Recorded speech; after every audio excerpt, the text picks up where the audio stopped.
অভিযানের পরও কেন্দ্রীয় ব্যাংকের পাশে চলছে নতুন টাকার রমরমা বাণিজ্য।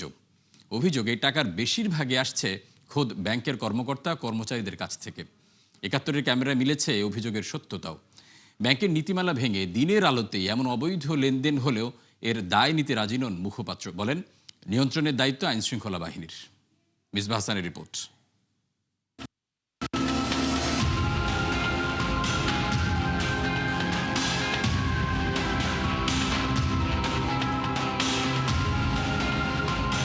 এ যেন চোর পুলিশ খেলা। দিন দুপুরে প্রকাশ্যে কিংবা আড়ালে কেন্দ্রীয় ব্যাংকের পাশে চলছে নতুন টাকার বেচাকেনা। অভিযানের পর থেকেই এমন লুকোচুরি করেই চলছে এই বাণিজ্য। কেন্দ্রীয় ব্যাংকের এই কর্মকর্তা কয়েক বান্ডিল নতুন টাকা বিক্রি করলেন ফুটপাতের বিক্রেতার কাছে। ৭১-এর ক্যামেরা দেখেই দৌড়ে পালানোর চেষ্টা করেন তিনি। পরে স্থানীয়দের তোপের মুখে স্বীকার করেন ঊর্ধ্বতন এক কর্মকর্তার নির্দেশেই এখানে আসার কথা। আমি একটা থেকে পাই, এই যে স্যারের থেকে আমার কাছে আছে, একটা দিছিল।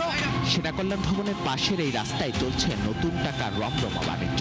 কিছুক্ষণ পরপর যেখানে কর্মকর্তা কর্মচারীদের আনাগোনা, কারো হাতে ব্যাগ ভর্তি টাকা, কারো হাতে নতুন টাকার বান্ডিল। ফুটপাত গাছের নিচে চায়ের দোকানে বসেই সেরে ফেলা হচ্ছে লেনদেন। বোঝার উপায় নেই কে ক্রেতা কে বিক্রেতা, তবে ক্যামেরা দেখলেই পাল্টে যায় চিত্র। যেমন এই ব্যক্তি ব্যাগ ভর্তি নতুন টাকা নিয়ে এসেছেন বিক্রির জন্য। ক্যামেরা দেখেই দ্রুত টাকা দিয়ে পালিয়ে যান তিনি। কিছুক্ষণ পর দেখা মেলে পাশের আরেকটি দোকানে। জিজ্ঞেস করতেই আবারও ছুটতে পড়েন তিনি। আমার না, আমি কি ব্যবসা করিনি। আপনি কোত্থেকে আনছেন? আমি ব্যবসা করি না বাবা, এটা মালা আমি আইনা দিছি। এই ব্যাংকের স্টাফরা দেয় না, কি কিনছি আমার দরকারে। ব্যাংক তো কন্ট্রোল করে, ব্যাংকে তো দেয় না। অফিসারকে গাড়ি চেক করেন, তাইলে পাইবেন। মূলে যান, গরিব পেশাদার গেলে তো পাইবেন না। টাকা পয়সা যা আছে না পুরাতন আমলে সব আমি কালেক্ট করি। এই বিক্রেতা প্রথমে নিজেকে সিন্ডিকেটের সদস্য দাবি করলেও ক্যামেরা দেখে কথা ঘুরিয়ে ফেলেন। আমি তো এগুলো থেকে কিনা নেয়, এগুলো থেকে বিক্রি করে। এরা কার থেকে নেয় এরাই করতে পারবে। তথ্য বলছে এবার সাধারণ মানুষের জন্য নতুন টাকা না ছাড়লেও কর্মকর্তা কর্মচারীদের জন্য সর্বোচ্চ ১,৮৩,০০০ টাকা নতুন টাকা দিয়েছে কেন্দ্রীয় ব্যাংক। আর সেই টাকাই এখন খোলা বাজারে বিক্রি হচ্ছে চড়া দামে। ৫, ১০ ও ২০ টাকার একটি বান্ডিল কিনতে গুনতে হচ্ছে অতিরিক্ত ৫০০ টাকা পর্যন্ত। আর ৫০ আর ১০০ টাকার বান্ডিল বিক্রি হচ্ছে ৬০০ টাকা বাড়তি দামে।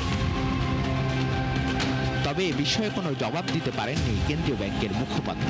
নিয়ে যাওয়ার পর ওই নোট তারা কি করছে সেটা আমাদের দেখার দায়িত্ব না। আইন শৃঙ্খলা বাহিনী রাস্তায় আছে, তারা অবশ্যই এই ব্যাপারে ব্যবস্থা নেবে। এই ব্যাপারে বাংলাদেশ ব্যাংক নতুন করে কোনো ইনস্ট্রাকশন দিবে না। গেল কয়েকদিন আগে নতুন টাকার এই হাটে অভিযান চালায় আইন শৃঙ্খলা বাহিনী, কিন্তু তারপরও বদলায়নি পরিস্থিতি। ৭১, ঢাকা।